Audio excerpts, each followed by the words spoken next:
Hola, mi nombre es Fátima Isabel Zarco Jiménez, soy estudiante de la Universidad Autónoma Metropolitana de la licenciatura de Medicina.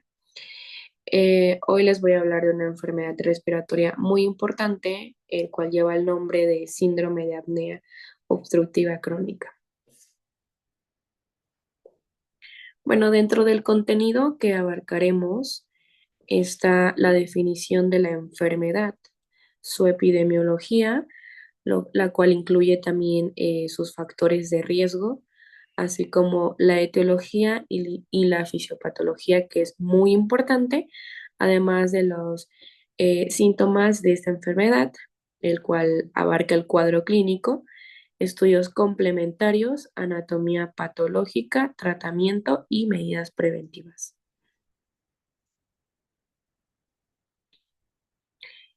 Bueno, vamos a dar una introducción de lo que es el síndrome de apneas hipopneas del sueño o durante el sueño. Este síndrome de apneas, pues principalmente se va a caracterizar por presencia de trastornos respiratorios que se van a clasificar en distintos tipos, pero principalmente se va a caracterizar por la presencia de apnea, que es la interrupción del flujo de aire, al menos durante pues 10 segundos. Y la hipopnea, que es la reducción parcial del flujo de aire durante al menos 10 segundos o más. Además, esta incluye la disminución del 30% de señal respiratoria y una desaturación de oxígeno del 3 al 4% o hasta más.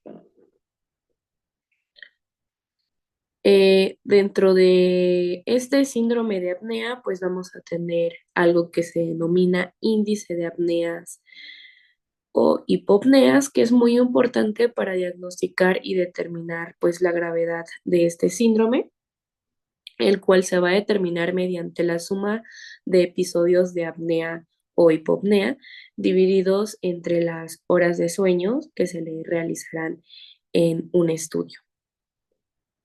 Dentro del diagnóstico, pues se va a establecer cuando hay una presencia de índice de apnea o hipopnea mayor o igual a 15 por hora, o una presencia de un índice de apnea o hipopneas mayor a 5 por hora, acompañado de otros síntomas como ronquidos, somnolencia, entre otros que abarcaremos brevemente dentro del cuadro clínico. Además, la gravedad se va a clasificar en tres grupos, ya sea en leve, en moderada o en grave. Podemos considerarla leve cuando haya un índice de apneas o hipopneas entre 5 y 14,9 por hora. Podemos considerar que está dentro de la clasificación de moderada cuando haya un índice de apnea o hipopnea entre 15 y 29,9 por hora. Y por último, podemos considerar que es grave cuando haya un índice de apnea o hipopnea mayor o igual a 30 por hora. Y bueno, como les había comentado, el síndrome de apnea o hipopnea durante el sueño, pues pueden ser de varios tipos. Dentro de ellas, pues hay tres clasificaciones, ya sean obstructivas, centrales o mixtas. Entonces, las más frecuentes van a ser las obstructivas, que estas principalmente se van a caracterizar por un cese o una disminución del flujo aéreo con un esfuerzo de musculatura ventilatoria, la cual va a luchar contra la obstrucción de las vías aéreas superiores. Como otro tipo de clasificación tenemos las centrales, que son un poco menos frecuentes que las obstructivas, y estas pues se van a caracterizar por el cese o disminución del flujo aérea en ausencia de esfuerzo respiratorio. Y por último, pues tenemos las mixtas, que esta van a ser como una mezcla ya de las obstructivas y centrales. Principalmente, pues van a iniciar como centrales y posteriormente van a evolucionar como obstructivas. Y bueno, les puse una imagen aquí donde tenemos a un paciente con unas vías aéreas superiores y un flujo de aire normal. Aquí tenemos un paciente con hipopnea, en donde hay bueno, la vía aérea superior está parcialmente cerrada, con presencia de ronquidos y pues hay un flujo reducido.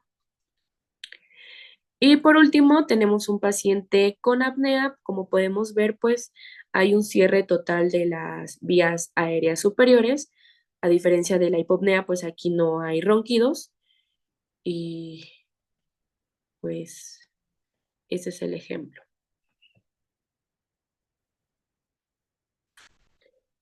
Y bueno, tanto el síndrome de apnea obstructiva como el síndrome de apnea central, pues van a compartir ciertas características, entre ellos, pues los factores de riesgos y otras características fisiológicas. Bueno, el síndrome de apnea obstructiva, como les había comentado, es la enfermedad más frecuente a diferencia de la central. Esta principalmente pues va a provocar somnolencia diurna, que es la sensación excesiva de sueño durante el día, y pues va a trastornar nuestro funcionamiento diario, lo que nos puede conllevar a una hipertensión, bueno, causa una hipertensión. Además, es un factor muy importante que va a contribuir en adultos, enfermedades cardiovasculares y en niños va a contribuir en problemas conductuales.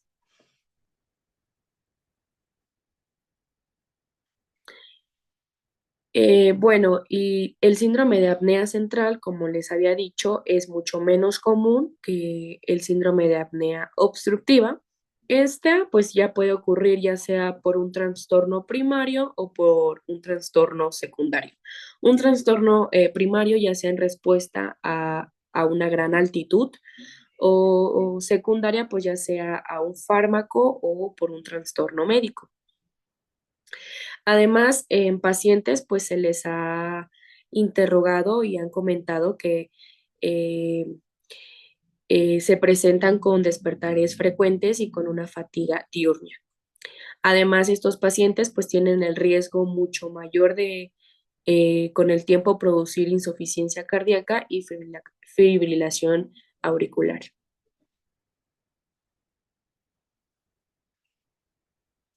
Y bueno, esto fue un poquito de la introducción de lo que es el síndrome de apneas o hipopneas durante el sueño, pero ahorita lo que nos vamos a enfocar más es sobre el síndrome de apnea obstructiva, que es la más frecuente en la actualidad.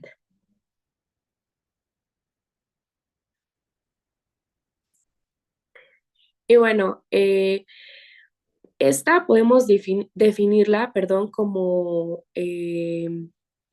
una apnea en donde se van a caracterizar pues episodios repetitivos de colapso completo, como lo es la apnea, o colapsos parciales de las vías aéreas superiores, como es la hipopnea, durante el sueño. Bueno, hablando un poquito de una definición más completa del síndrome de apnea obstructiva, esta se va a definir con base a síntomas nocturnos y diurnos, además de otros datos de estudios del sueño que se le van a realizar posteriormente. Dentro de los síntomas nocturnos de la respiración que caracterizan al síndrome de apnea obstructivo, tenemos principalmente los ronquidos por las noches de larga duración, resoplidos o pausas de la respiración durante el sueño, somnolencia y fatiga diurnas. Además, pues también se caracteriza por 5 o más episodios de apnea o hipopnea obstructiva por hora de sueño. Hablando un poquito de la epidemiología, pues El síndrome de apnea obstructiva pues va a ser una enfermedad muy frecuente con una prevalencia descrita que van del 4% al 30%. Esta enfermedad pues va a aumentar con la edad y va a tener una prevalencia 2 veces mayor en varones que en la de mujeres. Eh, Se han podido identificar al menos 5 episodios obstructivos por hora de sueño en el 9 y 28% en adultos sin factores de riesgo específico. Además, pues la prevalencia es de un 3 a un 7% en varones adultos y es un poquito más bajo en mujeres, que va del 2 al 5% en mujeres adultas. Y esto principalmente pues ocurre en mujeres obesas y en mujeres posmenopáusicas. Otro punto muy importante es que va a predominar en personas mayores de 60 años y una explicación de por qué es más predominante en mayores que en mujeres, pues va a predisponer por diversos factores, gracias a que pues los varones tienen patrones androides de obesidad y una longitud relativamente pues un poquito más grande de la faringe. Eh, Hablando de la prevalencia de personas que va a predominar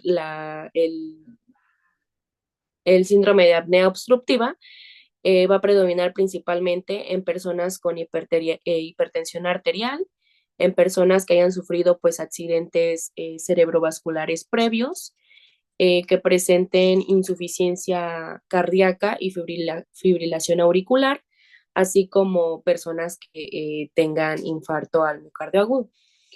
Además, que presenten síndrome de obesidad, hipoventilación y síndrome metabólico, así como fibrosis pulmonar idiopática o epilepsias. Otro punto muy importante que hay que predominar, pues es que la prevalencia de el síndrome de apnea obstructiva va a variar con la edad de 5 a 15% entre adultos de edad madura y va a llegar mayormente a un 20% entre personas de mayor edad. En niños de 3 a 8 años se va a observar un pico de hipertrofia linfoide una vez que las vías respiratorias crezcan. El tejido linfoide pues va a sufrir secreción en los años siguientes y la prevalencia pues va a descender en estos. Conforme aumenta la prevalencia de la obesidad durante la adolescencia y madurez, pues aumenta el riesgo de predisponer pues el síndrome de apnea obstructiva.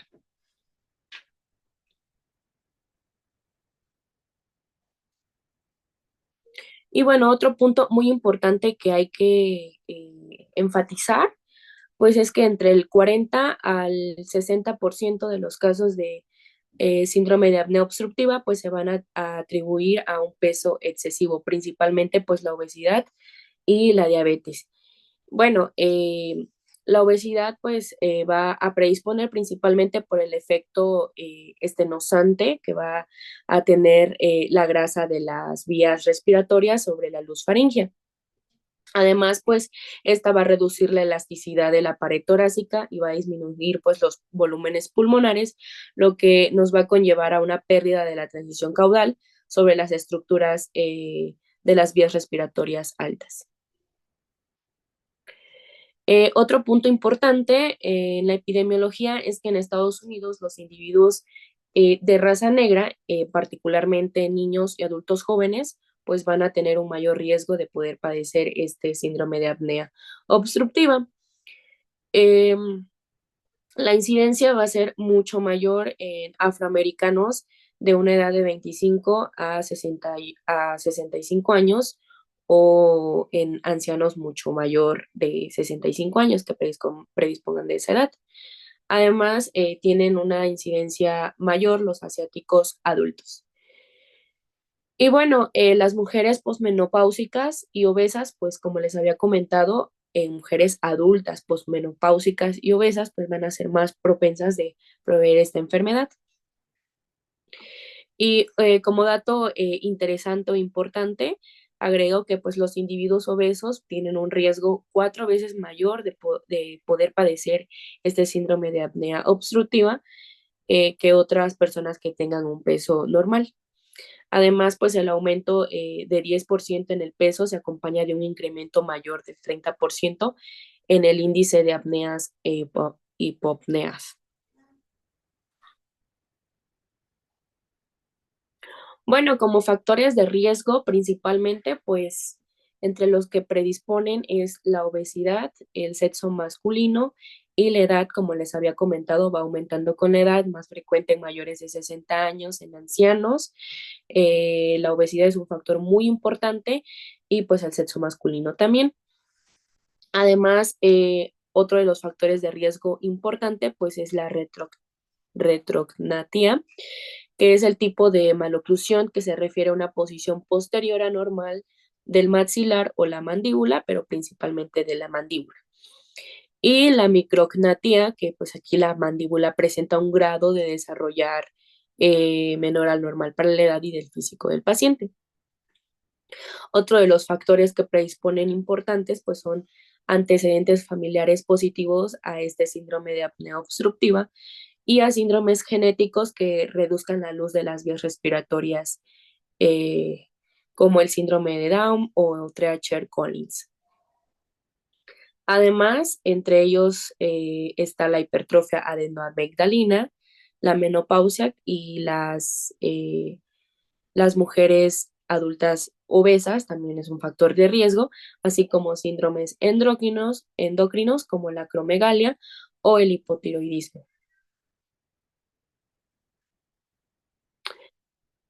Por último, dentro de los factores de riesgo también encontramos el tabaco, que es muy importante, así como el alcohol, y algunos fármacos como relajantes musculares o benzodiazepinas. Y algo que también predomina es la posición corporal de nuestro paciente. Y bueno, dentro de la etiología tenemos diversos puntos muy importantes, como entre ellos tenemos la obstrucción anatómica de las vías aéreas superiores. Entonces, el stretch o colapso de las vías aéreas superiores durante el sueño suele ocurrir a nivel de la faringe, eso pues es un punto muy importante. La faringe, como sabemos, pues carece de soporte óseo y de cartílago. Esto, este stretch o colapso de las vías aéreas superiores, pues nos va a causar que tengamos unas amígdalas y adenoides hipertróficas, una macroglosia y un paladar blando largo o úvula alargada y una retrognatia.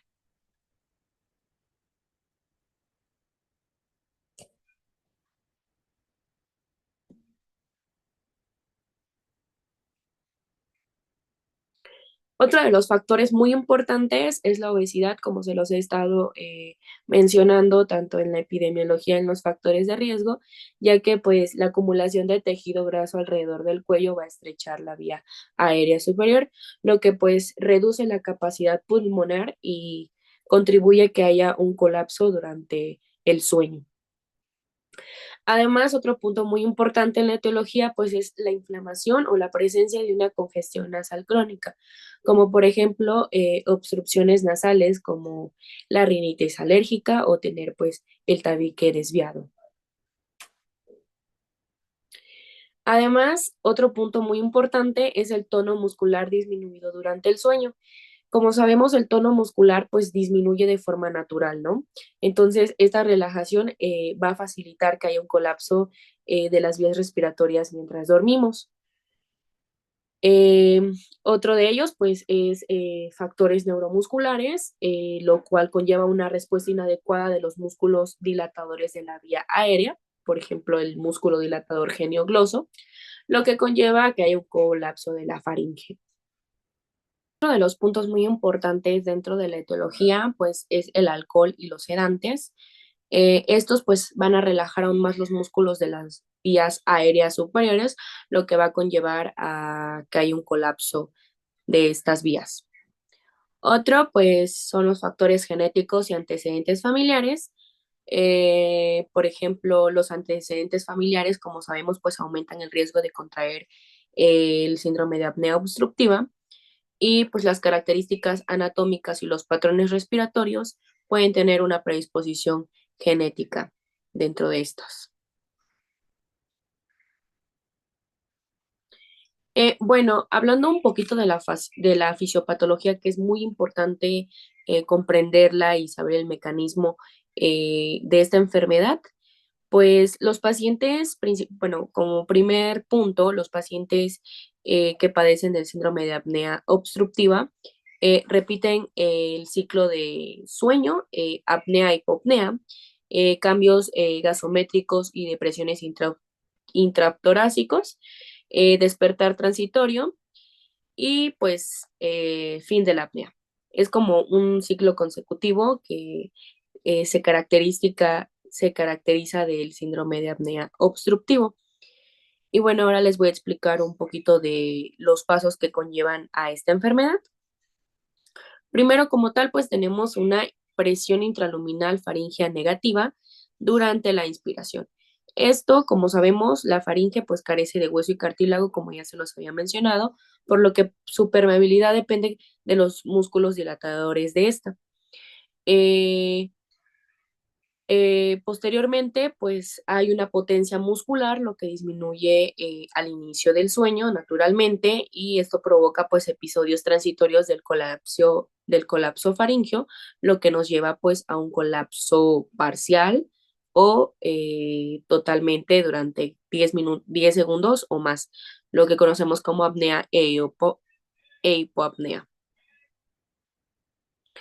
Y bueno, ya teniendo esto, pues la obstrucción del flujo de aire lo que va a provocar es una hipoxia e hipercapnia, lo que nos conlleva a que se activen los quimiorreceptores periféricos y centrales y hay una activación del sistema nervioso simpático. Esto como consecuencia nos trae pues microdespertares y un aumento de la frecuencia cardíaca y un aumento de la presión arterial, lo que estimula pues una mayor actividad neuromuscular con la que pues se va a abrir este conducto. Es muy importante saber que las apneas e hipopneas, pues durante el sueño dan lugar a ciclos repetitivos de hipoxia e hipercapnia intermitente, además de una presión intratorácica negativa, como se nos había comentado, y microdespertares que provocan pues la activación del sistema nervioso simpático. Es como puntos muy importantes y característicos de esta enfermedad.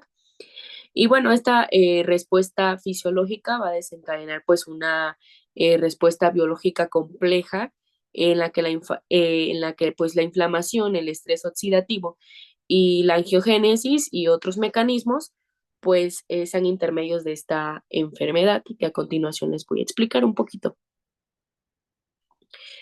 Bueno, aquí tenemos algunos mecanismos fisiopatogénicos activados durante el síndrome de apnea obstructiva y pues algunas consecuencias asociadas a esta. Entonces, como tal, tenemos un aumento de la presión de dióxido de carbono y una disminución de la presión de oxígeno y disminución de la presión intratorácica y microdespertares. Entonces, iniciemos. Si hay una presencia de microdespertares, pues hay una activación del sistema nervioso simpático, lo que nos conlleva a, eh, al sistema renina, angiotensina, aldosterona, y esto pues presencia la hipertensión arterial, lo que nos puede conllevar a consecuencias muy graves como cardiovasculares, metabólicas, cerebrales y cognitivas, hasta tumorales.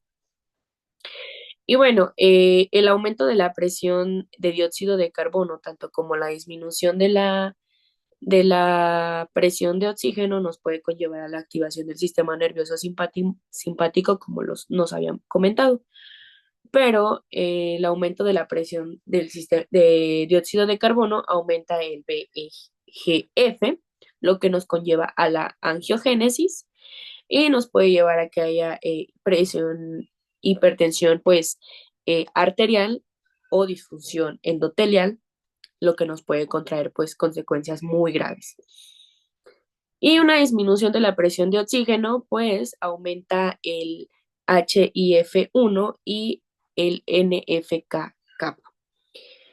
Esta pues aumenta la actividad tanto mitocondrial como la NADPH y la santina oxidasa, y hay un aumento de la interleucina y la PCR y de las moléculas de adhesión.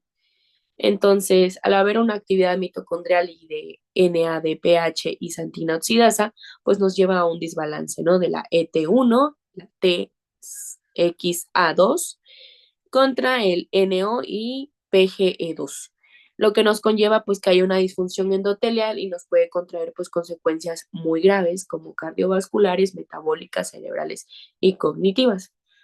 Sin embargo, el aumento de la interleucina y de la PCR y de las moléculas de adhesión nos puede conllevar al proceso de inflamación y de estrés oxidativo, lo que nos conlleva pues a mecanismos más complejos de lesión celular y nos puede contraer pues consecuencias muy graves. Al igual que la disminución de la presión intratorácica, hay un aumento de la pre y de la poscarga y un aumento del consumo de oxígeno, lo que nos conlleva a cambios hemodinámicos y nos puede contraer pues consecuencias muy graves.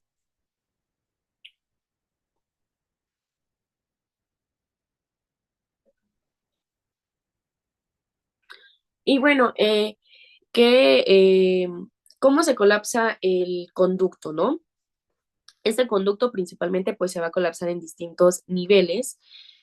A nivel paladar blando, que es el más frecuente, base de la lengua, y paredes laterales faringeas y epiglotis, o en algunos casos hasta ambos.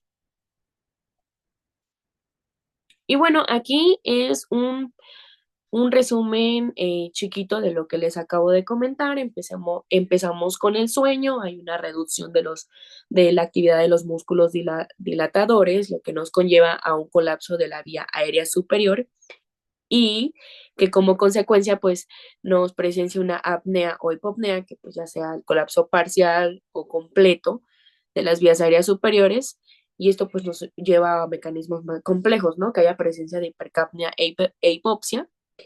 Entonces, el cuerpo pues trata de compensar eso, hay un incremento de esfuerzo, un incremento del esfuerzo respiratorio, se presencian los microdespertares, hay apertura de la vía aérea y pues hay una restauración de la respiración y esto es como un ciclo, ¿no? Un ciclo, un ciclo. Y bueno, hablando un poquito y detallando ya el cuadro clínico, los pacientes con síndrome de apnea obstructiva van a presentar una sintomatología muy característica, diurna y nocturna. Los síntomas más frecuentes pues van a ser la somnolencia o cansancio diurno, ronquidos principalmente y apneas observadas. Además, dentro de los síntomas nocturnos tenemos nuevamente pues los ronquidos, apneas observadas, crisis afícticas, despertares frecuentes, nicturia o reflejo gastroesofágico. Dentro de los síntomas diurnos, pues tenemos somnolencia, cansancio, sueño no reparador, cefalea matutina, irritabilidad, dificultad para concentrarse en algunos casos, hasta la pérdida de memoria y disminución de la libido. Y bueno, ya detallando un poquito en cada uno, pues los ronquidos, como sabemos, va a ser la manifestación más común. Creo que la mayoría de personas en un gran porcentaje roncan y pues eso no quiere decir que su ausencia pues no excluya el diagnóstico, ya que pues el colapso faríngeo puede ocurrir sin la vibración del tejido. En algunos casos muy raros se informan jadeos o bufidos, lo que puede significar que hay una terminación de los periodos de apneas individuales con apertura abrupta de las vías respiratorias. Y bueno, otro punto muy importante es la somnolencia diurna excesiva. Estos pacientes pues se van a quedar dormidos de manera inesperada a veces y pues habitualmente se trata de microsueños más que un episodio de sueño mantenido. Y otro de los puntos importantes pues es la obstrucción de la respiración. Los pacientes pues van a ser muy conscientes de su propio ronquido o pueden a veces hasta referir a atragantamientos o hasta disnea y particularmente pues esto en relación con la imposibilidad de estar en decúbito supino. Y un síntoma muy frecuente también en el síndrome de apnea obstructiva, pues es la sequedad de boca por la mañana y la cefalea matutina. Es algo que la característica, es algo que la caracteriza primordialmente. Y bueno, ahora hablemos del insomnio y la parasomnia. El insomnio, pues es el síntoma, por decirlo así, subjetivo de dificultad para dormirse o pues para permanecer dormido. Esto principalmente pues se caracteriza o se asocia a la continua interrupción de sueño, característica del síndrome de apnea obstructiva.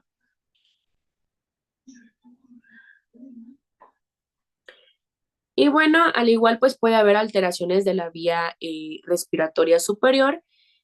A menudo, pues el síndrome de apnea obstructiva se va a asociar con congestión nasal, rinitis, sinusitis crónica, alteraciones de la nasofaringe, en algunos casos hasta alteraciones faciales, como la micrognatia y retrognatia, como ya se los comenté previamente.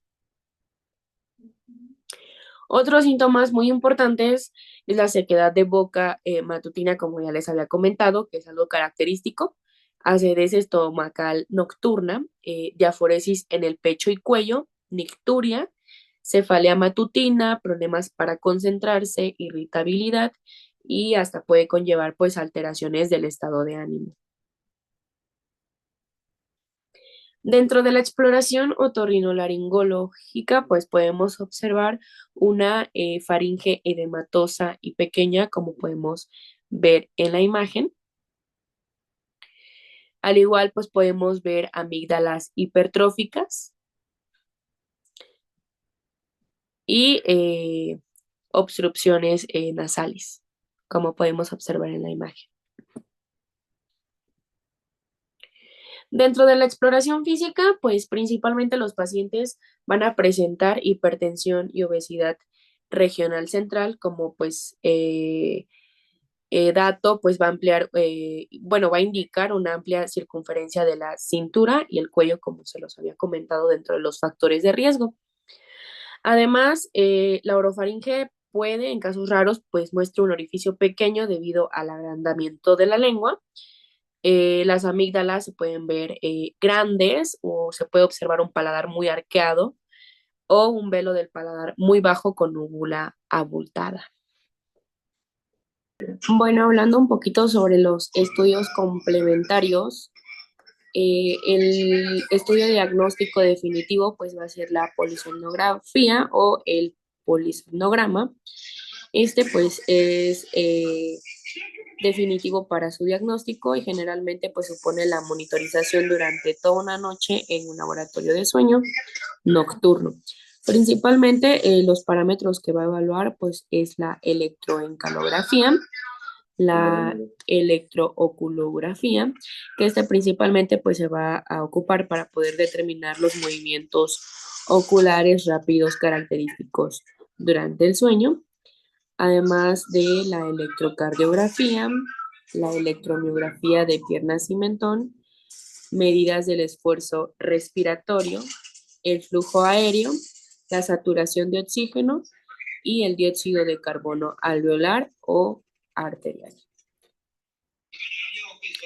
Y bueno, aquí está un registro polisomnográfico continuo de 10 minutos en una paciente que pues presenta síndrome de apnea obstructiva.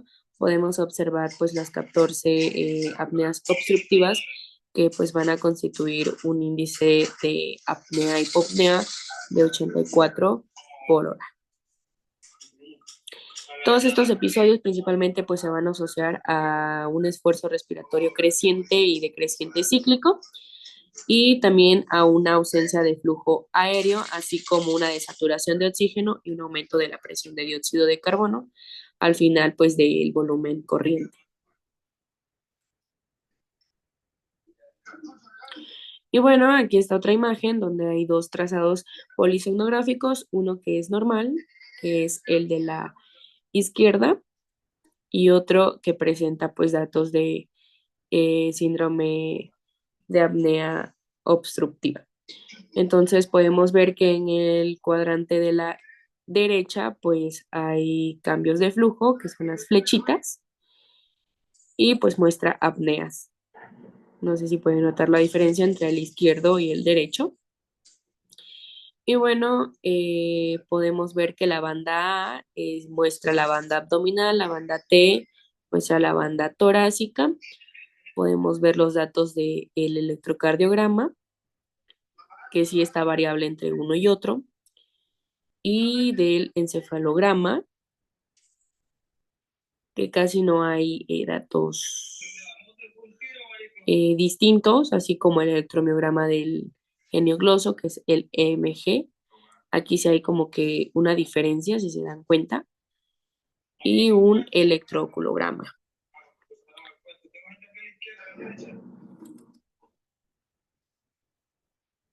Bueno, ¿para qué se utiliza este estudio? Principalmente para pues medir la frecuencia y los episodios respiratorios irregulares durante el sueño, que ocurren durante el sueño, además de cambios concomitantes en la saturación de oxígeno, así como despertares y distribuciones de las fases del sueño.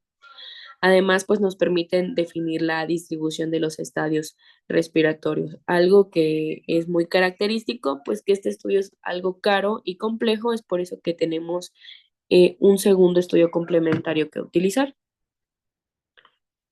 la cual es la poligrafía respiratoria.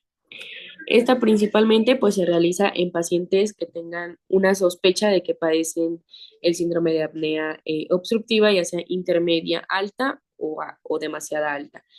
Eso sí, que no haya pues otros trastornos del sueño que sean sospechados.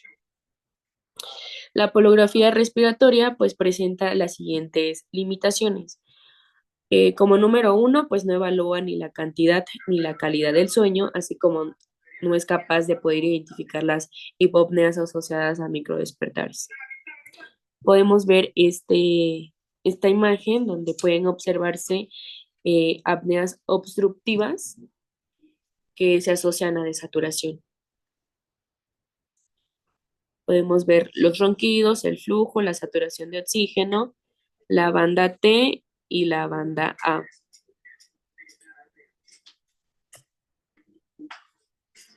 Dentro de las exploraciones complementarias, otros estudios complementarios que se pueden llegar a utilizar, pues es la tomografía craneofacial y de cuello, así como la laringoscopía, además de un hemograma que puede indicar poliglobulina y la exploración funcional respiratoria.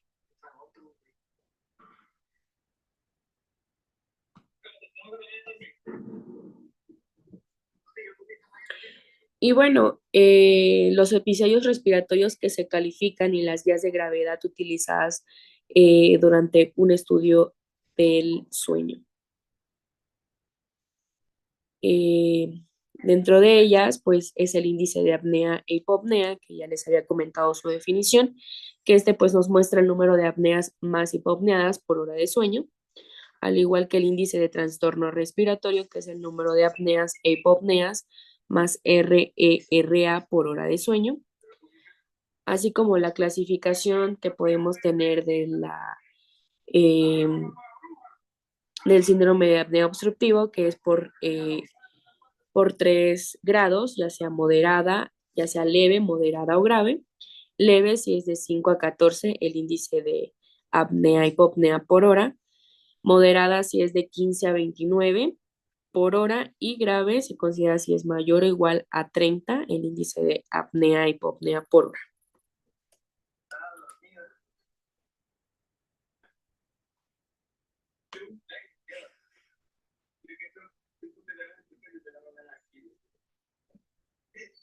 Dentro de la anatomía patológica, pues encontramos distintos hallazgos histológicos que nos hacen diferenciar pues esta enfermedad. Tenemos una hipertrofia del tejido blando. Aquí principalmente este se va a caracterizar por un aumento de volumen de las amígdalas y de las adenoides, así como un agrandamiento de la lengua o un desplazamiento posterior de esta. Al igual, pues vamos a encontrar un paladar blando, alargado o redundante, lo que puede llegar a poder obstruir la vía aérea superior, así como pues un exceso de tejido adiposo en el cuello, especialmente lo que pasa en personas que presentan obesidad.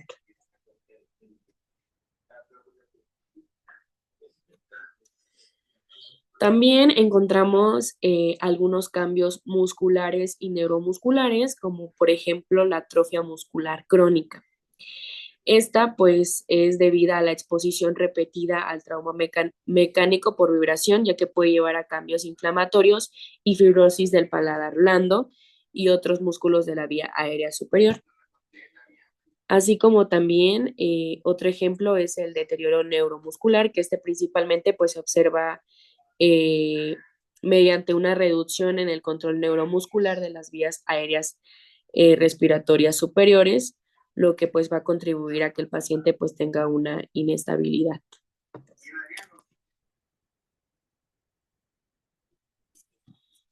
Como objetivo, pues el tratamiento se enfoca principalmente que el paciente tenga una pérdida de peso, que optimice la duración del sueño, ya sea de 7 a 9 horas, que regule sus horarios de sueño, que evite dormir en una posición supina, que trate las alergias nasales, así como aumente su actividad física, elimine la ingestión de alcohol y minimice el uso de fármacos opioides.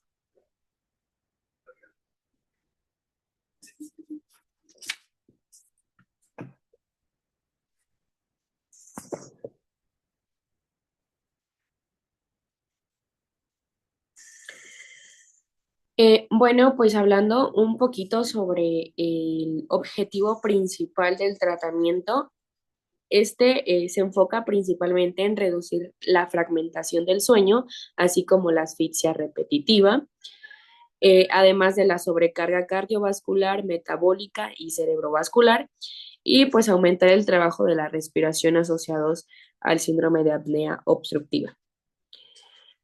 Como tratamiento mecánico y como de primera elección, principalmente tenemos el CPAC, que significa presión positiva continua en la vía aérea, entre otros que previamente pues comentaremos, y el oxígeno, que es muy, muy, muy importante. Dentro de las opciones terapéuticas pues disponibles se van a englobar en cuatro grupos grandes. Entre ellos pues tenemos el tratamiento conservador o medidas generales, en las cuales encontramos medidas higiénico-dietéticas, tratamiento de hábitos tóxicos, valoración de fármacos, tratamiento de algunas enfermedades asociadas y el tratamiento postural. Además, pues tenemos el CPAC, que es el de primera línea, el de primera elección aquí en el síndrome de apnea obstructiva, que pues es presión positiva continua en la vía aérea, así como también el DAM, que es dispositivos de avance mandibular. Y por último, pues tenemos tratamientos quirúrgicos que incluyen el maxilofacial, otorrinolaringología o bariátrica. Y bueno, las dos primeras opciones, que es el tratamiento conservador o también conocido como medidas generales, y el CEPAC, pues son los pilares fundamentales en el tratamiento del síndrome de apnea obstructiva, mientras que las opciones 3 y 4, que es el DAMP, dispositivos de avance mandibular, y el tratamiento quirúrgico, pues tienen unas indicaciones limitadas.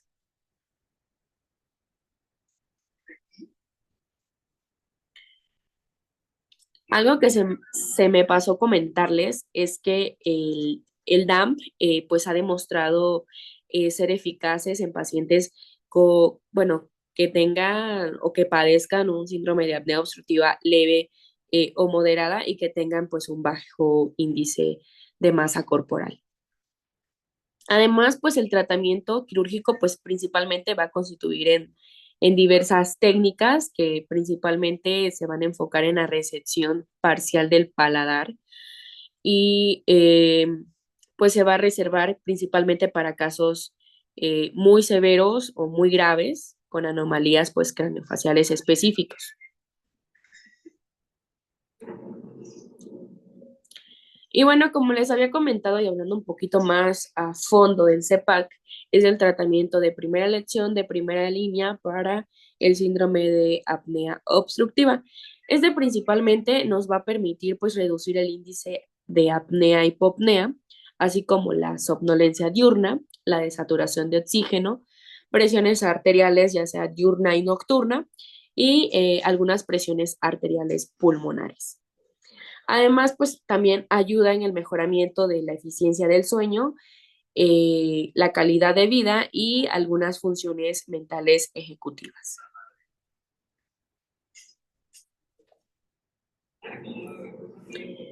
Y bueno, el principal equipo necesario para poder administrarlo está formado por cuatro cosas, que es el sistema de conexión, que tiene un sistema de fijación a la cabeza, como podemos lograr ver en la imagen, cintas de fijación, como su nombre lo dice, pues para fijarse, una tubuladora y un generador compacto de flujo aéreo.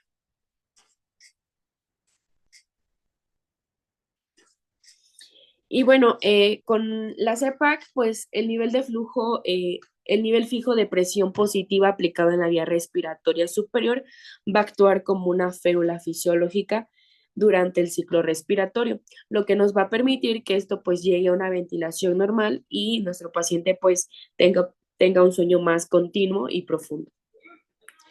Como podemos ver en la imagen, pues aquí tenemos un sistema de conexión del dispositivo de presión positiva en la vía respiratoria de este paciente. Como podemos ver en la primera imagen, nuestro paciente pues lleva una mascarilla nasal y un arnés craneal con aplicación de presión positiva en las vías respiratorias, como podemos lograr ver.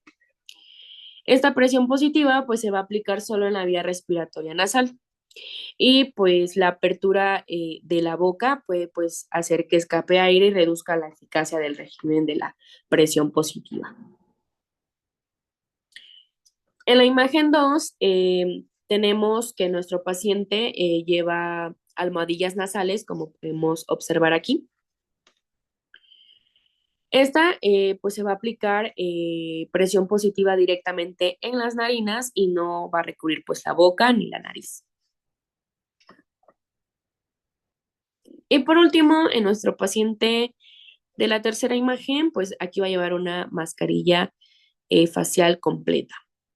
Aquí pues se va a aplicar una presión positiva en la nariz y en la boca. Y esta pues se va a aplicar proporcionalmente a la capacidad del propio, bueno, propio del paciente para mantener el flujo aéreo.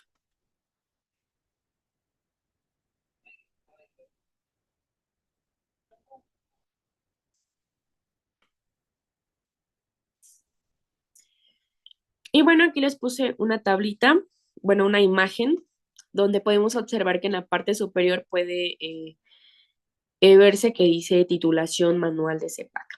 Aquí pues el técnico va incrementando la presión hasta que pues los eventos vayan desapareciendo. En la parte inferior podemos observar eh, la curva de presión, como podemos ver aquí, la curva de presión de CEPAC automático. Bueno, aún así el tratamiento pues se decide trazando una línea que va a cubrir el 90% de curva de presión. Y bueno, el tratamiento con CEPAC reduce de forma significativa las cifras tensionales y puede revertir el patrón. Además, pues las reducciones observadas son moderadas y de mayor magnitud en pacientes con hipertensión resistente.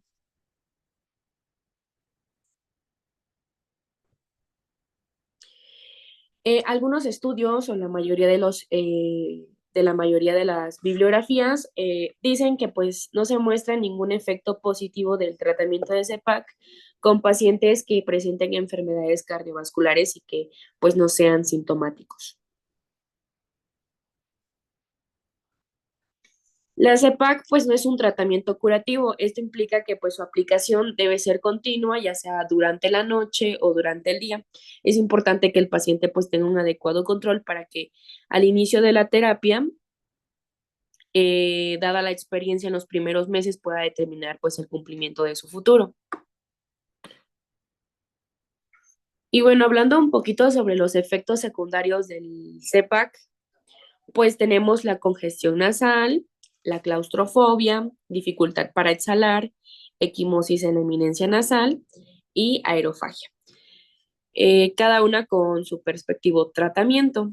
Por ejemplo, en la congestión nasal tenemos como tratamiento humidificación tibia, así como aerosol nasal con solución salina y esteroides. En la claustrofobia, pues tenemos como tratamiento cambiar la interfase de la mascarilla, ya sea por puntas nasales, y fomentar pues la adaptación. En la dificultad para exhalar, pues tenemos la reducción de forma temporal, la presión, así como el proporcionamiento de la presión positiva en dos niveles.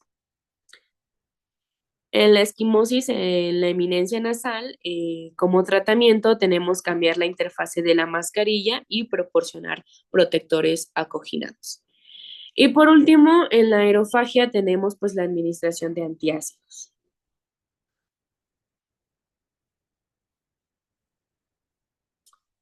Como tal, hablando un poquito del tratamiento farmacológico, no hay ningún tratamiento con eficacia aceptable ahorita para el síndrome de apnea obstructiva.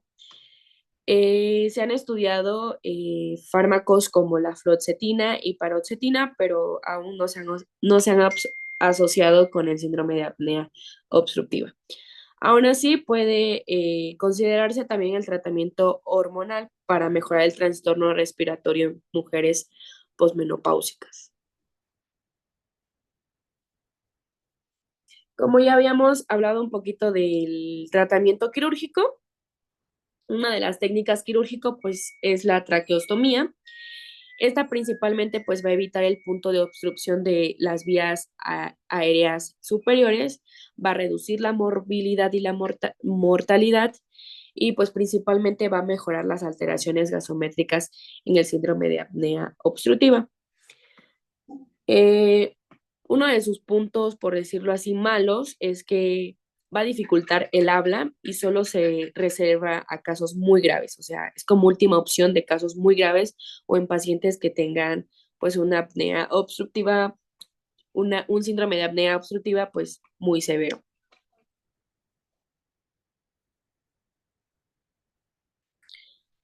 Como medidas generales, pues tenemos la postura durante el sueño y tratamientos nasales. La postura, pues, puede beneficiar a muchos pacientes que presentan o padecen el síndrome de apnea obstructiva y pues esta es el decúbito supino. Puede beneficiar mucho durante el sueño. Además, pues el tratamiento de la congestión y la inflamación nasales crónicas pueden ser esteroides nasales, lavados de suero salino y, y regímenes de antihistamínicos descongestionantes sistémicos que pueden llegar a mejorar el síndrome de apnea obstructiva.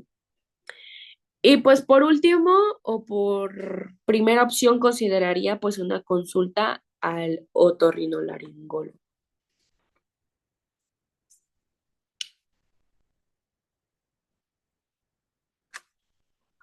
Por último, de medidas generales, pues tenemos la pérdida de peso. Esto es uno de los objetivos prioritarios en un paciente que presenta el síndrome de apnea, pues uno de los principales objetivos pues es conseguir que nuestro paciente pierda peso.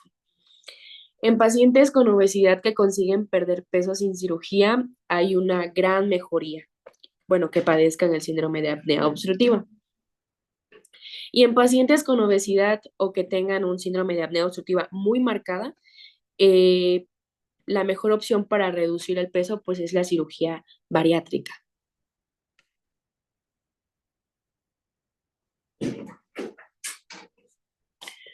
Bueno, y por último, nuestro pronóstico, pues es que haya un aumento del riesgo de mortalidad por todas las causas y de mortalidad cerebrovascular y coronaria. Eso sí, en pacientes que presenten un síndrome de apnea obstructivo grave y que no haya sido tratado, o en pacientes que presenten un índice de apnea-hipopnea de 30 o más por hora. Y bueno, cuando se prescribe CEPAC a pacientes con síndrome de apnea obstructiva grave, pues la tasa de supervivencia a los 5 años es significativamente mayor en los que tienen un buen cumplimiento del CEPAC, que es mayor a 6 horas por día, que en los que tienen un cumplimiento escaso.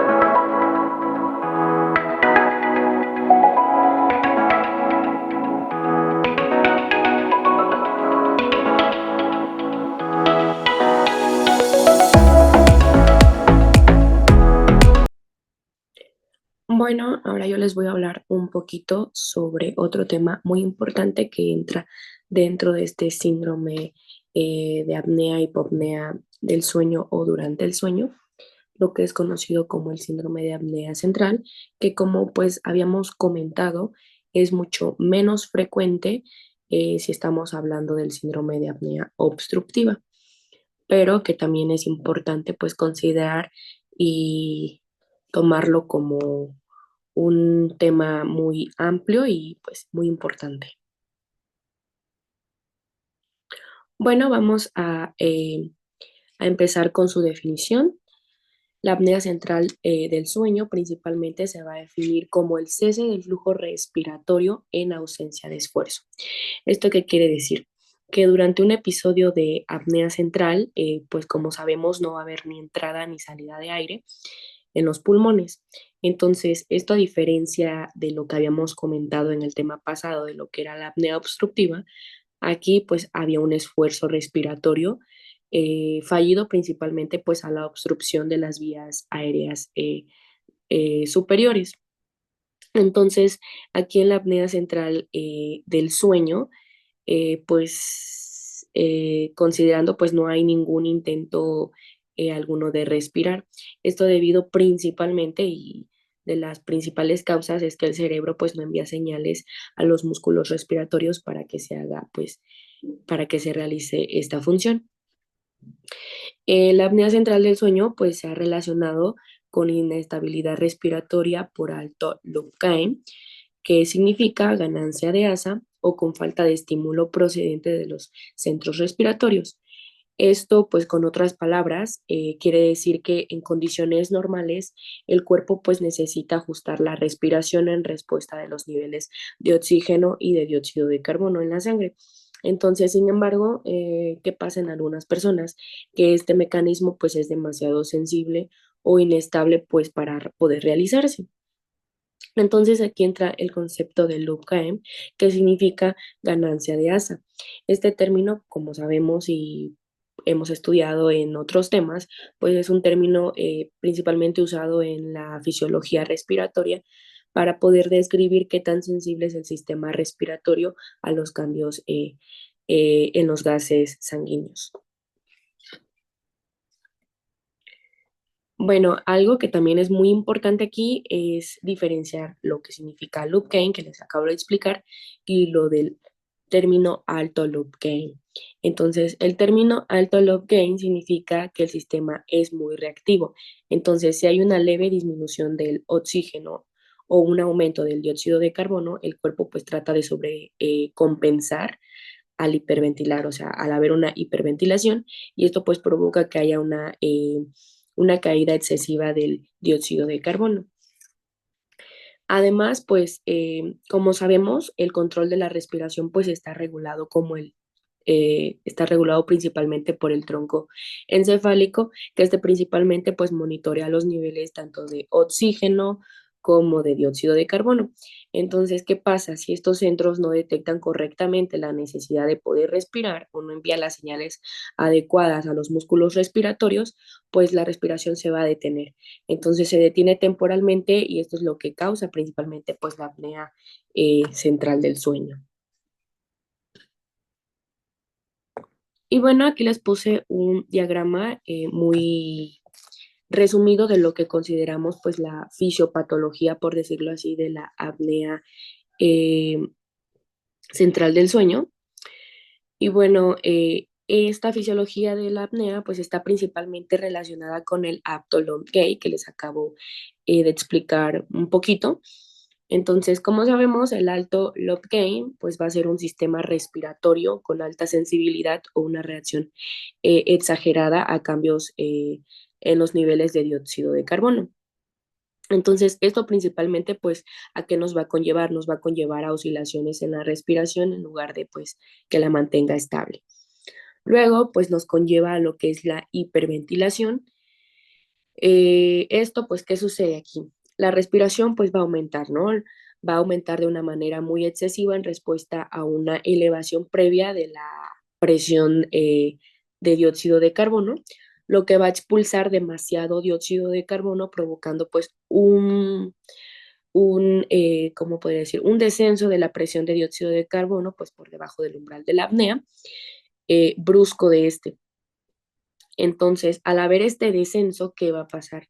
La presión de dióxido de carbono, pues, cae, ¿no? Cae por debajo del nivel crítico que es necesario para poder estimular la respiración y, pues, esta disminución principalmente, pues, va a inhibir el estímulo respiratorio en los centros respiratorios, lo que provoca el inicio de presenciar o padecer una apnea central.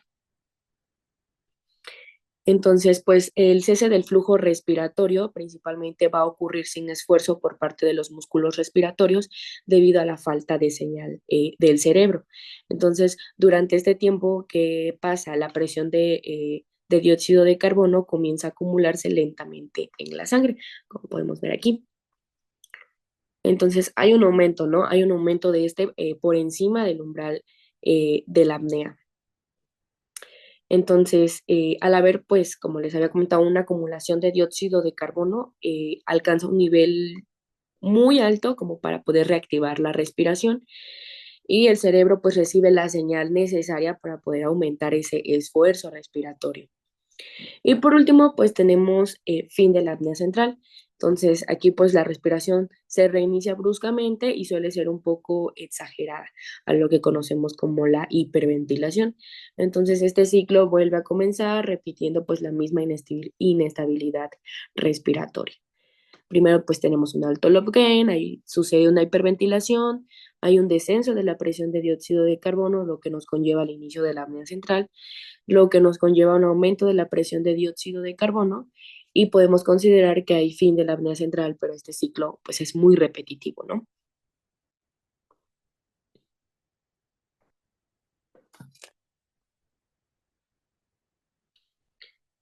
Y bueno, luego pues las manifestaciones clínicas van a ser asociadas principalmente a una enfermedad de base que tenga el paciente, que va, bueno, y a otras enfermedades principalmente producidas por una alteración ya sea de la estructura y de la calidad del sueño, siendo pues más frecuente el sueño fragmentado y el mal descanso nocturno que la somnolencia diurna, perdón, aunque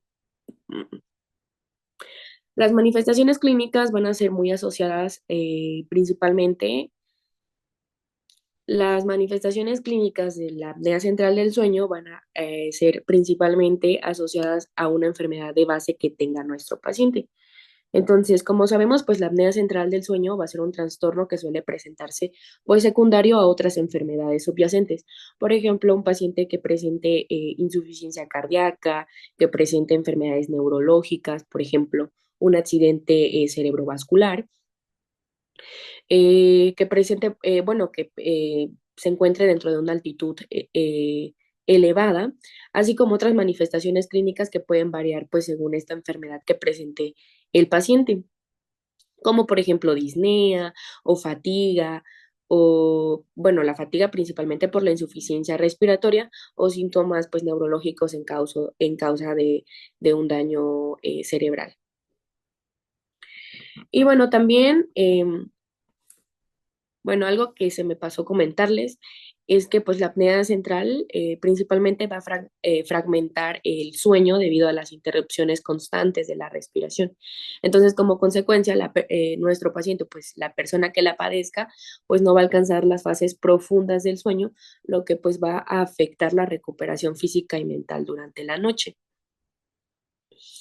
Y bueno, estos episodios repetitivos de la apnea que les había comentado en la fisiopatología, pues principalmente lo que van a provocar son microdespertares que van a impedir un sueño continuo y reparador, como lo hemos estado comentando.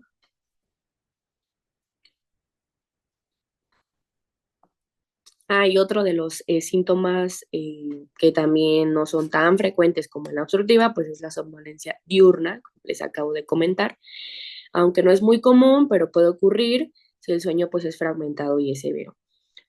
Al igual que la hipercapnia, que en algunos pacientes pues van a acumular un dióxido de carbono, van a tener una presión de dióxido de carbono elevada y esto pues puede provocar la somnolencia durante el día.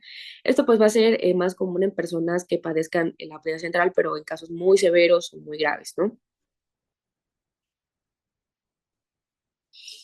Y bueno, hablando un poquito sobre la etiología, pues las apneas centrales pueden ser multifactoriales, ¿no? Van a ser de distintas etiologías. Aquí les puse una, este, una tablita de cómo se pueden llegar a clasificar según la etiología.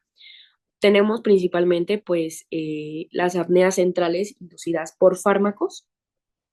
Esta principalmente se caracteriza por estar relacionado con el uso de los opioides.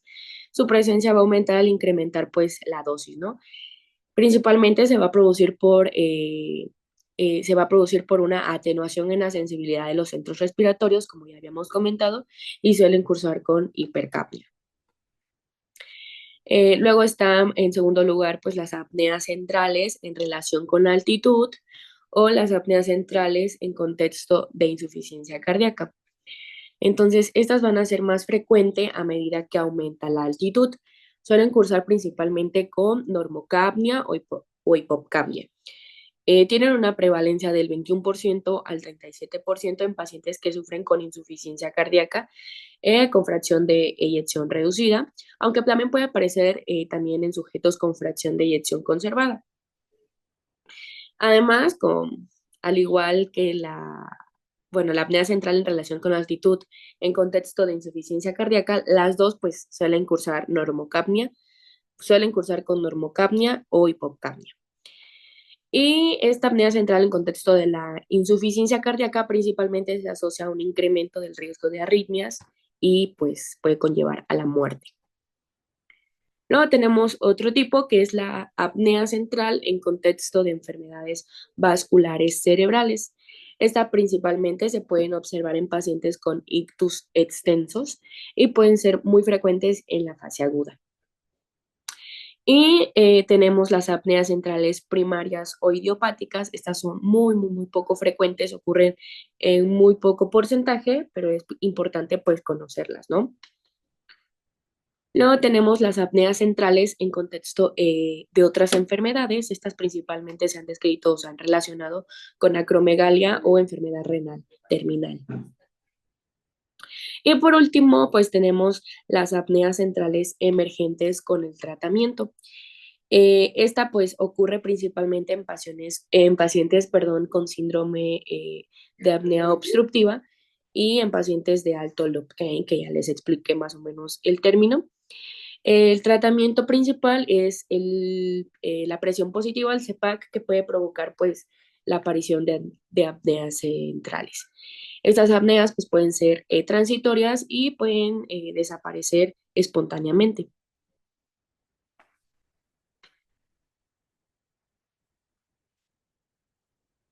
Pues vamos a hablar un poquito sobre la clasificación de la apnea central.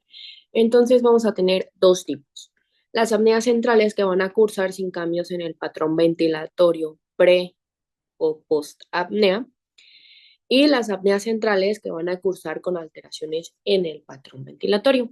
Entonces, las primeras apneas centrales que van a cursar, bueno, que su nombre, como su nombre lo indica, que cursan sin cambios en el patrón ventilatorio pre o postapnea, pues estas principalmente pueden definirse como estas apneas que no van a mostrar variaciones en el patrón de la respiración, ya sea antes o después de la pausa respiratoria.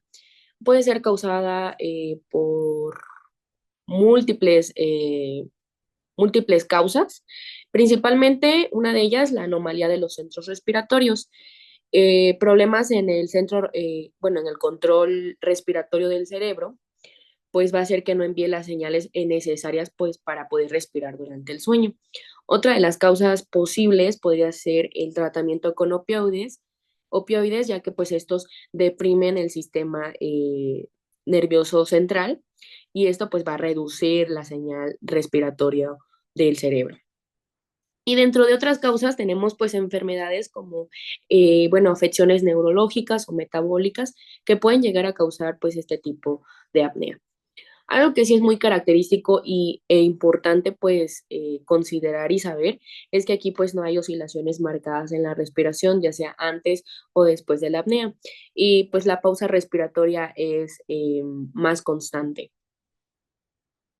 Y bueno, hablando de la segunda clasificación, el segundo tipo, que son las apneas centrales, que van a cursar con alteración en el patrón ventilatorio, presentando una morfología creciente o decreciente, o bueno, también conocido como la respiración de Cheyne-Stokes.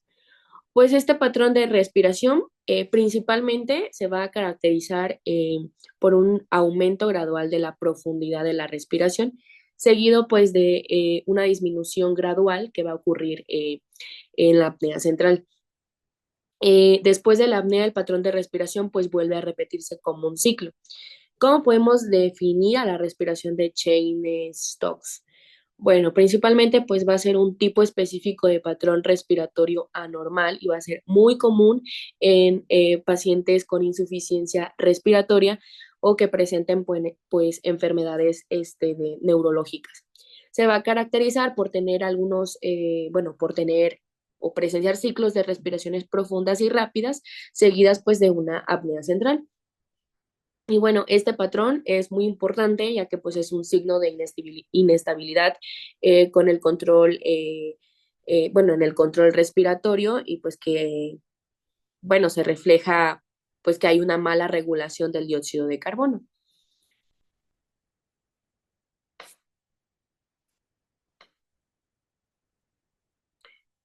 Bueno, hablando un poquito más sobre la apnea central del sueño, pues esta principalmente puede presentarse de forma aislada, pero con mayor frecuencia se va a presentar o bueno, va a coexistir con eventos obstructivos en el mismo paciente, esto pues dando lugar a apneas mixtas, que era la combinación tanto de las apneas obstructivas como de las apneas centrales. Y bueno, la apnea central,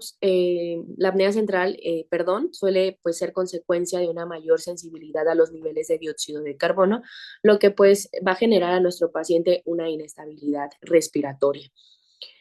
Y bueno, esta sensibilidad pues va a provocar un ciclo de hiperventilación seguido de una apnea, como lo logramos ver pues en el esquema de la fisiopatología, y pues va a seguir bueno, la hiperventilación va a ser seguida de una apnea, lo que pues va a conllevar a un descenso brusco de la presión de dióxido de carbono y pues otros datos que pues ya vimos en la fisiopatología.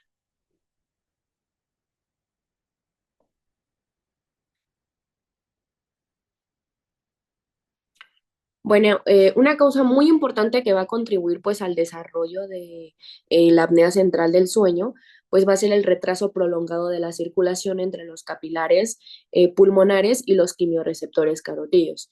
Entonces, estos quimiorreceptores, pues como sabemos, son los sensores encargados de poder detectar los niveles de dióxido de carbono. Em, este retraso es muy común en pacientes con insuficiencia cardíaco, como ya lo comentamos, lo que hace que, pues, que sean más propensos que padezcan apnea central. Y bueno, la circulación lenta pues va a dificultar la detección oportuna de los cambios en los niveles de presión de dióxido de carbono, lo que pues va a dar lugar a que el patrón respiratorio pues sea oscilante. Y esto pues cómo se va a caracterizar o cómo se va a manifestar. Se va a manifestar mediante un patrón de respiración creciente y decreciente, como ya lo vimos, que es la respiración de Chainen-Stokes. Y esto pues va a ser muy característico de estos pacientes.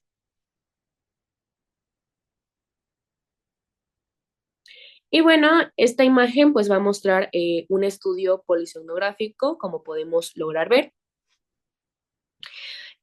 Aquí pues tenemos a un paciente con, bueno, es un estudio que muestra, eh, bueno, es un estudio de una paciente con apnea central del sueño y aquí pues destaca diferentes eventos respiratorios. Entonces, podemos observar apneas que son las flechas azules, no sé si las logren ver. Entonces, estas flechas azules principalmente pues van a señalar episodios de apnea central, es decir, el cese completo del flujo respiratorio sin esfuerzo ventilatorio en el tórax y en el abdomen.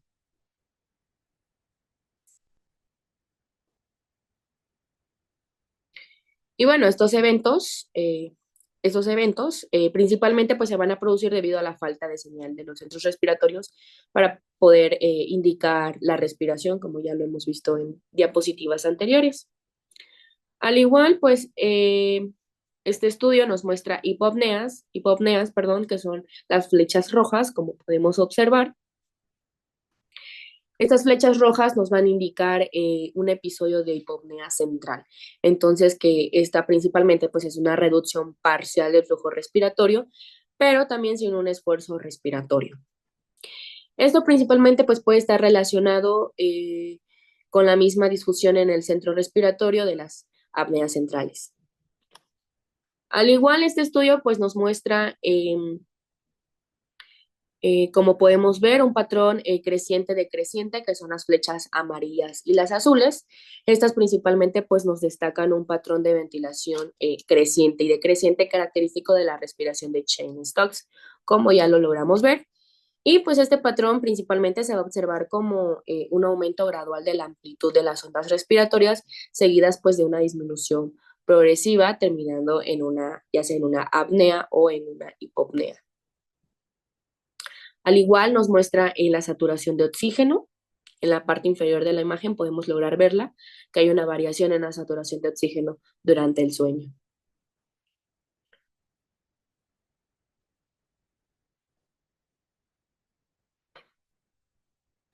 Bueno, ahora hablando un poquito sobre los factores de riesgo de la apnea central del sueño, pues vamos a tener los principales como los opiáceos. Estos, pues, como sabemos y tenemos conocimiento, pues son medicamentos que van a deprimir al sistema nervioso central. Además, pues van a tener un efecto dependiente de la dosis sobre el control respiratorio, ya sea en dosis bajas pueden causar hipoventilación leve y en dosis muy elevadas o muy altas pues pueden suprimir completamente la señal respiratoria del cerebro, lo que pues va a aumentar el riesgo de que el paciente pues padezca apnea central del sueño. Además, pues también otros factores de riesgo es la hipoxia. La hipoxia, que se refiere a bajos niveles de oxígeno en la sangre, también es un factor muy importante para el síndrome de apnea central. En altitudes elevadas también es un factor de riesgo muy importante, ya que pues la disminución de oxígeno ambiental pues puede provocar una hipoxia relativa. Además, en ciertas personas que utilizan CPAP como tratamiento, en especial a una presión elevada, puede provocar una apnea central y podemos denominarlo como apnea compleja del sueño. Entonces, en algunas personas que utilizan el CPAP como tratamiento, que es la presión continua de las vías respiratorias, especialmente a una presión elevada, pues puede desencadenar una apnea central. Esta condición principalmente pues se denomina apnea compleja del sueño. Se va a caracterizar o podemos caracterizarla por la aparición de episodios de apnea central que no estaban presentes antes del tratamiento de CPAP o que empeoran pues con el uso del CPAP.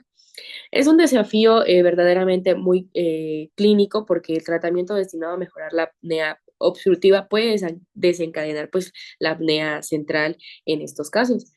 Así que, como resumen, pues los opiáceos, la hipoxia y el CEPAC, pues son factores que pueden ayudar a contribuir al desarrollo o al empeoramiento de la apnea central del sueño y pues identificarlos es muy importante y fundamental pues para personalizar un tratamiento adecuado y evitar pues complicaciones previas respiratorias. Y bueno, en ciertas personas, pues, como les acabo de comentar, casi es algo parecido, que utilizan CEPAP, pues evolucionan a apnea compleja del sueño.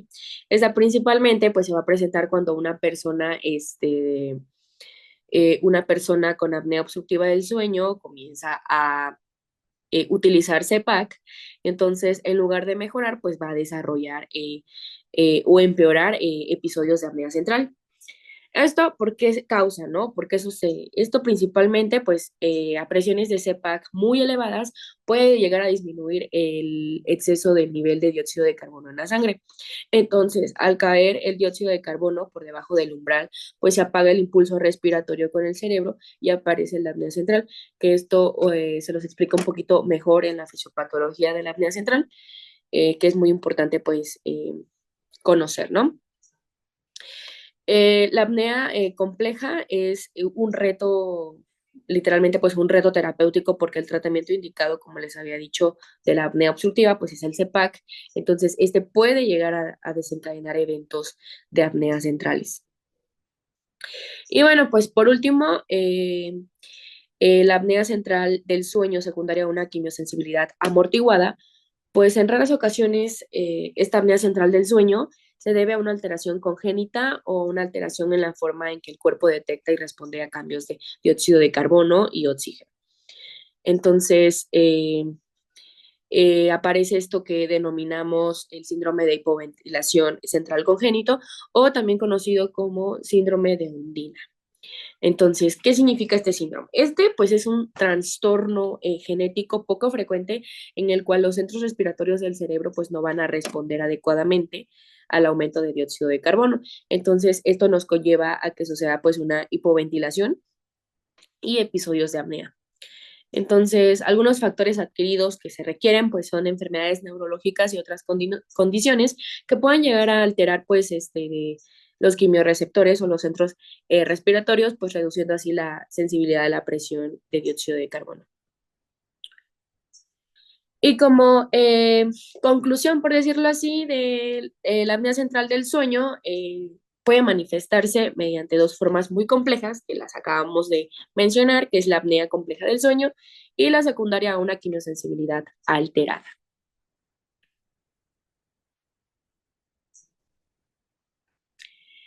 Y bueno, ahora hablando un poquito más sobre factores de riesgo que también contribuyen dentro de la apnea central del sueño, pues tenemos que la apnea, pues la verdad, pues es un factor de riesgo independiente para el desarrollo de la insuficiencia cardíaca y fibrilación auricular. Esto quizá esté relacionado con elevaciones en la actividad del sistema nervioso simpático que acompañan pues a este padecimiento. ¿Esto qué quiere decir? Pues esto significa que pues la apnea central del sueño por sí sola puede contribuir al desarrollo de distintos problemas cardíacos graves sin que necesariamente pues estén presentes otros factores de riesgo.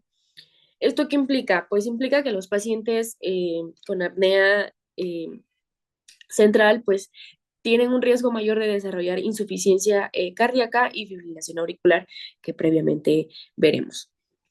Y bueno, además pues se sugiere que la apnea central pues puede provocar o estar asociada con un aumento de la actividad del sistema nervioso simpático. ¿Esto por qué? Sabemos que el sistema nervioso simpático pues es el encargado de la respuesta de lucha o huida. Entonces, cuando su actividad pues está elevada, pues puede aumentar la presión arterial, la frecuencia cardíaca y otros factores y así pues pueden generar estrés en el corazón, lo que contribuye pues al, a las arritmias como la fibrilación auricular y a la insuficiencia cardíaca.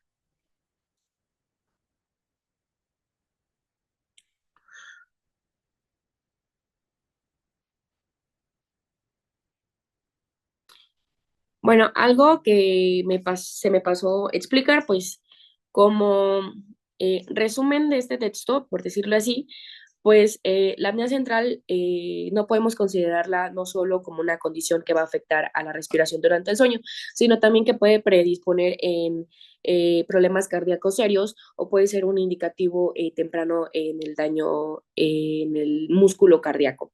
Entonces, la fragmentación del sueño produce que, pues,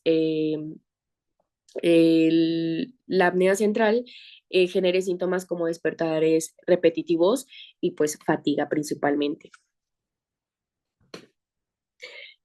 Bueno, hablando un poquito del tratamiento más a detalle, pues el tratamiento de la apnea central del sueño va a ser complejo y este principalmente pues debe adaptarse a la causa subyacente de cada paciente.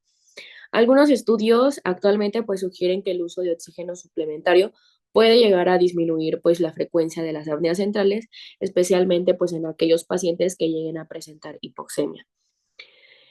Actualmente se están llevando a cabo estudios, bueno, ensayos clínicos para poder evaluar con mayor precisión la eficacia del oxígeno en pacientes ya sea con insuficiencia cardíaca y pues en el caso específico de la respiración de Cheyne-Stokes, pues la estrategia principal aquí va a consistir en optimizar el tratamiento de la insuficiencia cardíaca subyacente, ya que pues la mejora de la función cardíaca puede llegar a reducir este patrón respiratorio anómalo. Por otro lado, no existe evidencia concluyente de que los dispositivos de presión positiva, el CPAP, pues además incluyendo la servoventilación adaptativa, pues mejoran los resultados clínicos en pacientes que presenten pues la respiración de Cheyne-Stokes. Em, por lo tanto, pues es fundamental individualizar el abordaje terapéutico en función de las características y pues condiciones específicas de nuestro paciente.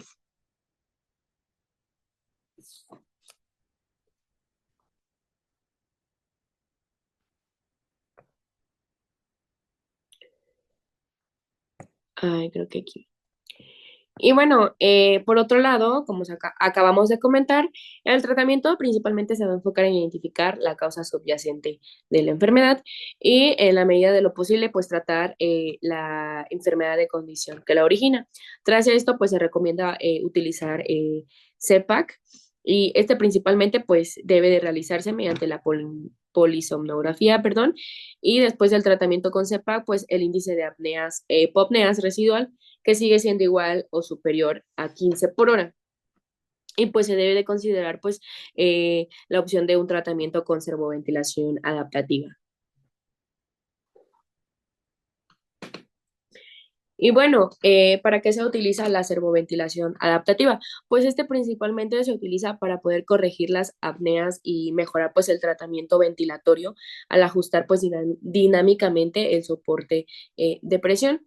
Este equipo principalmente pues va a administrar pues dos tipos de presión, que es la presión expiratoria, que va a estabilizar la vía aérea superior, y la presión inspiratoria, que varía según la ventilación del paciente para poder alcanzar pues un objetivo predeterminado, ya sea el volumen o el flujo.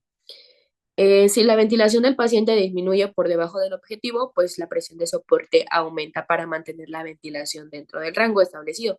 Entonces, por otro lado, si la ventilación supera el objetivo de presión de soporte, pues esto reduce o incluso se llega a eliminar.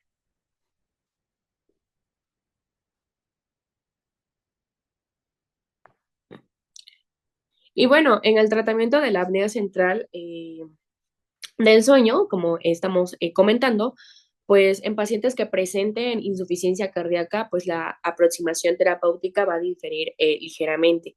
Esto pues se tiene que mantener el tratamiento, bueno, la terapéutica de la cardiopatía de base y en general pues solo se recomienda pues iniciar un tratamiento con CEPAC si el paciente pues lo requiere, ¿no? Presenta los síntomas definidos. Por otro lado, si después de usar el CEPAC el paciente, bueno, el índice de apneas e hipopneas residual sigue siendo igual o superior a 15 por hora, pues entonces no se debe continuar con CEPAC. Se recomienda el uso de la servoventilación adaptativa. Entonces, sin embargo, pues este tratamiento está contraindicado en pacientes que tengan una fracción de eyección del ventrículo izquierdo igual o inferior al 45%. Y esta es la bibliografía que utilizamos para este tema. Y esto es todo por hoy. Muchísimas gracias.